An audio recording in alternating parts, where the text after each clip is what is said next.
আমাদের শিক্ষা প্রতিষ্ঠানগুলো যেন শিক্ষা এবং গবেষণার কেন্দ্রে পরিণত হয়। এখান থেকে চরিত্রবান দেশপ্রেমিক নাগরিক যেন বের হয়ে আসতে পারে।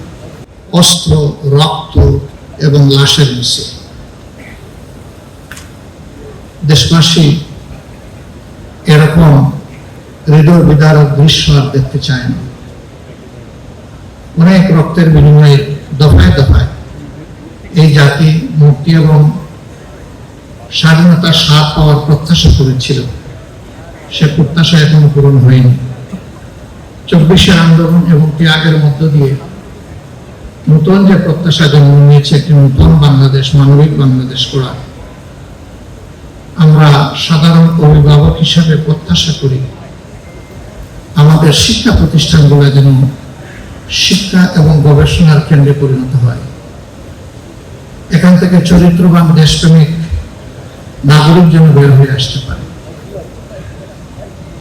অভিযাত্রায় ইসলামী ছাত্র শিবির আর অনেক প্রিয় সঙ্গীদেরকে হারিয়েছে, পাশাপাশি আর অনেক মেধাবী ছাত্ররা বিভিন্ন সময় জুলুমের শিকার হয়ে দুনিয়া থেকে বিদায় নিয়েছে।